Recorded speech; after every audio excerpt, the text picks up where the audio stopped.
Hello students, कैसे हैं आप। आशा करता हूं कि आप लोग स्वस्थ एवं प्रसन्न होंगे। मैं वही विनय कुमार प्रियदर्शी। तो इस वीडियो में हम सीखेंगे कि यदि हमारे पास दो सिंपल सेंटेंस है तो उसको जोड़कर एक कंपाउंड सेंटेंस कैसे बनाएंगे। तो इसके पहले देखिएगा कि जो कंपाउंड सेंटेंस होता है उसमें दो प्रिंसिपल क्लाउज एक कोऑर्डिनेटिंग कंजंक्शन से जुटा हुआ रहता है, और जो कोऑर्डिनेटिंग कंजंक्शन होता है उसको हम अलग अलग सेपरेट वीडियो में आपको कर रहे हैं। कॉम्युलेटिव को अलग कर रहे हैं, एडवर्सेटिव को अलग कर रहे हैं। तो यहां हम लिखेंगे कि कॉम्बिनेशन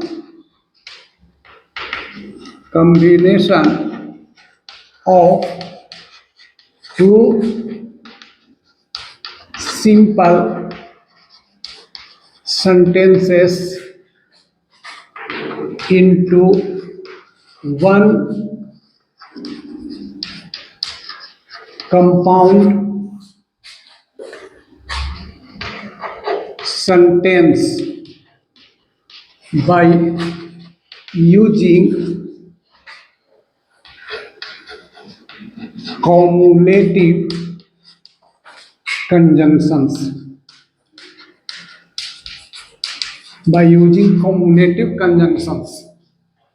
तो इसको में जितना भी जो कंजंक्शन लगेगा सब कोऑर्डिनेटिंग कंजंक्शन ही लगेगा, और कोऑर्डिनेटिंग कंजंक्शन एक ही पार्ट्स ऑफ स्पीच को जोड़ता है।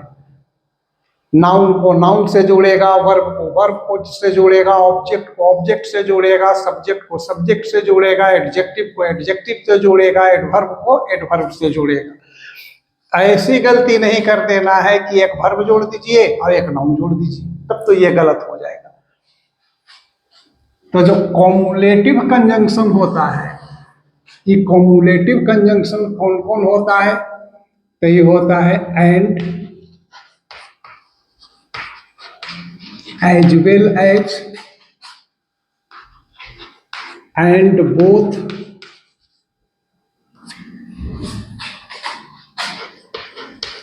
not only but also। ये इतना हमारा कॉम्युलेटिव कंजंक्शन होता है। और कॉम्युलेटिव कंजंक्शन का काम है कि यह दो स्टेटमेंट को जोड़ता है, यह दो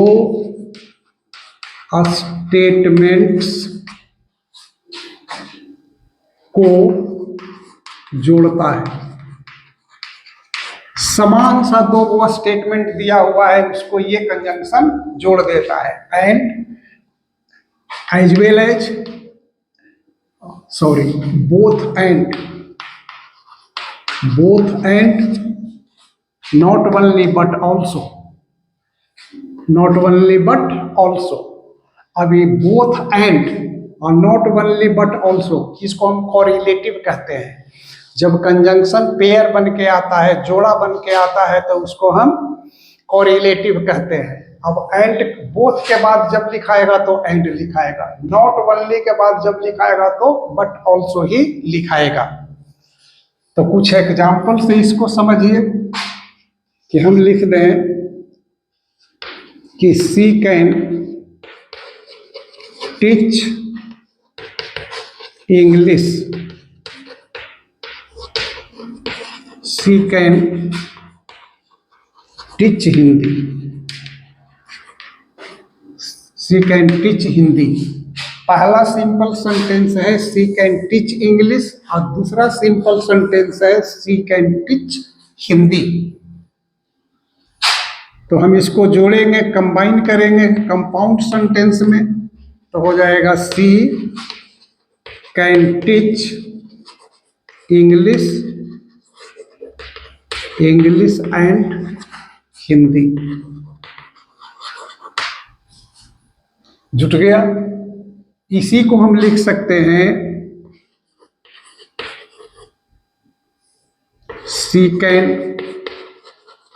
teach English as well as Hindi, वह हिंदी और अंग्रेजी पढ़ा सकती है, वह अंग्रेजी के साथ साथ हिंदी पढ़ा सकती है। इसी को हम जोड़ सकते हैं, she can teach both English and Hindi. ऐसा भी जोड़ सकते हैं कि वह हिंदी और अंग्रेजी और हिंदी दोनों पढ़ा सकती है।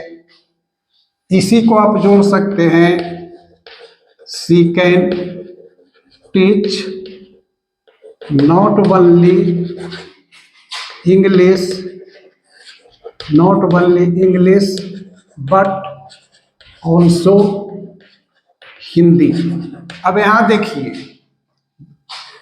इंग्लिश और हिंदी को ही जोड़ा है, यहाँ भी ऑब्जेक्ट है, यहाँ भी ऑब्जेक्ट है। कि देखिए कि सब समान चीज को जोड़े हुए हैं, English as well as Hindi. यहाँ पर देखिए जोड़े हुए हैं, she can teach both English and Hindi, समान चीज को जोड़ेगा।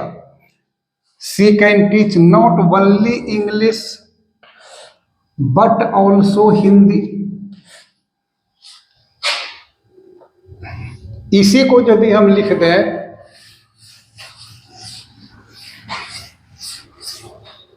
इस प्रकार से कि she can not only teach English but also Hindi. तो ये सेंटेंस गलत जुटा हुआ है, इसलिए कि नॉट ओनली यहाँ आ गया है कहाँ, टीच, और टीच हमारा वर्ब है, और यहाँ आ गया क्या चीज, हिंदी। हिंदी हमारा ऑब्जेक्ट है या नाउन है, इसलिए ये सेंटेंस गलत है। कोऑर्डिनेटिंग जितने भी कंजंक्शंस होते हैं वो एक ही श्रेणी के शब्दों को जोड़ते हैं। प्रिंसिपल क्लाउज को प्रिंसिपल क्लाउज से जोड़ेगा, नाउन को नाउन से जोड़ेगा, प्रोनाउन को प्रोनाउन से जोड़ेगा, एडजेक्टिव को एडजेक्टिव से जोड़ेगा, सब्जेक्ट को सब्जेक्ट से, ऑब्जेक्ट को ऑब्जेक्ट से। एक ही तरह के, एक ही पार्ट्स ऑफ स्पीच के शब्द को जोड़ेगा। इसको इस ढंग से याद रखिए। तो कुछ और हम एग्जाम्पल आप लोगों को दे रहे हैं, इसको आप लोग ट्राई कीजिए बनाने का।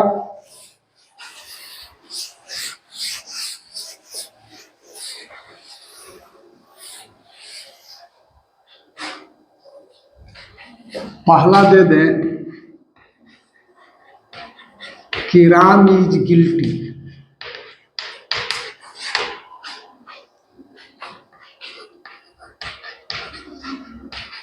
Mohan is guilty.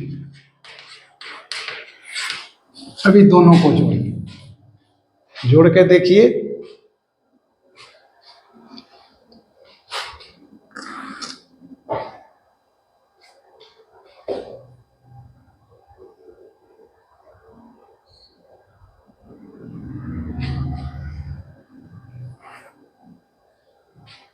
अब देखिए, राम इज गिल्टी, राम दोषी है और मोहन दोषी है।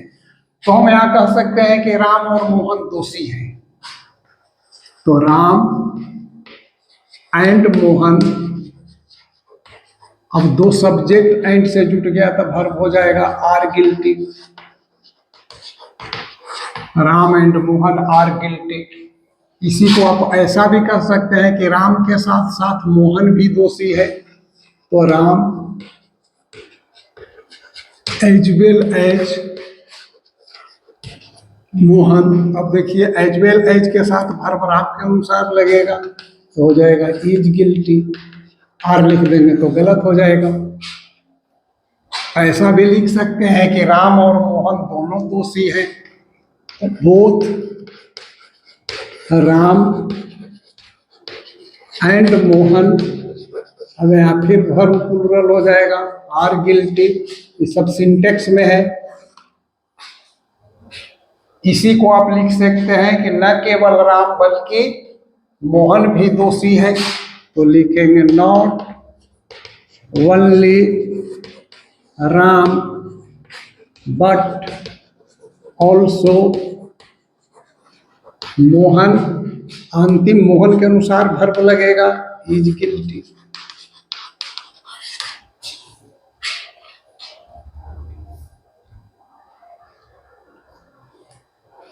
थर्ड एग्जाम्पल दे देते हैं।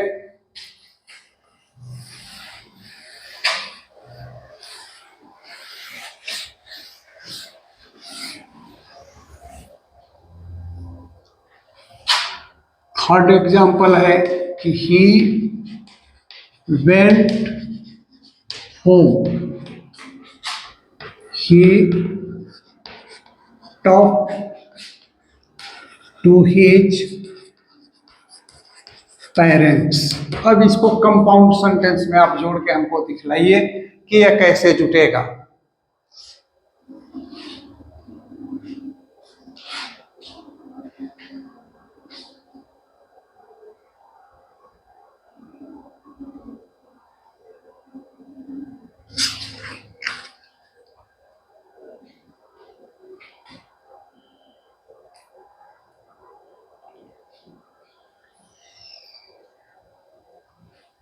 अब देखिए कि ही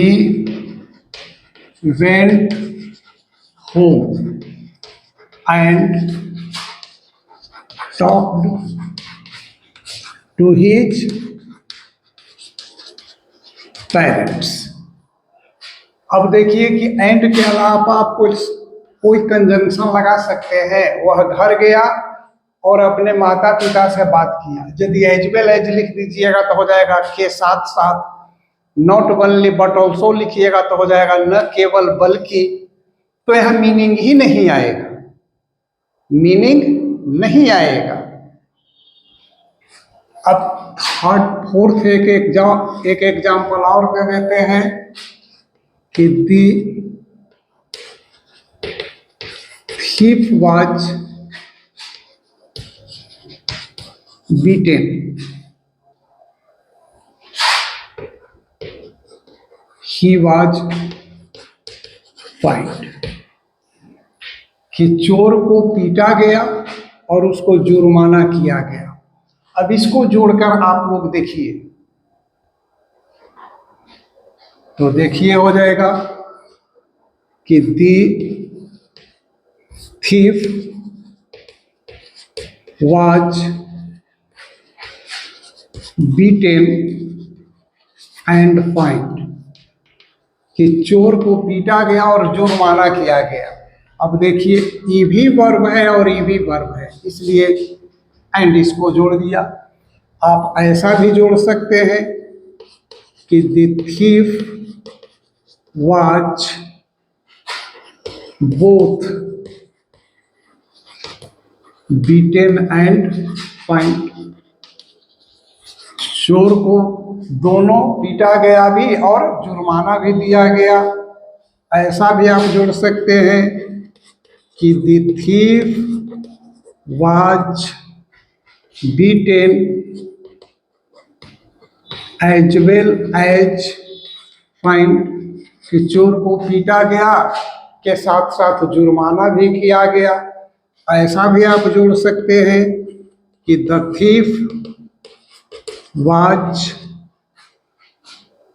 not only beaten but also find. कि चोर को न केवल पीटा गया बल्कि फाइन भी किया गया। तो हम समझते हैं कि अब आपको दो सिंपल सेंटेंस को जोड़कर एक कंपाउंड सेंटेंस बनाना है। तो उसको मैं कैसे हम कॉम्युलेटिव कंजंक्शन की सहायता से सेंटेंस को जोड़ देते हैं। ध्यान ही रखना है कि कॉम्युलेटिव कंजंक्शन तभी लगाते हैं जब केवल दो स्टेटमेंट को हमको जोड़ना है। तो इस वीडियो में बस इतना ही। और आखिरी में मेरे वीडियो को लाइक कीजिए। वीडियो अच्छा लगता है तो उसके ऊपर कमेंट कीजिए और यदि अपने मित्रों के बाद शेयर कर देते हैं तब क्या बात है। मेरे चैनल को सब्सक्राइब कीजिए, ये मेरा रिक्वेस्ट है। ऐसे आपकी मर्जी। Thank you.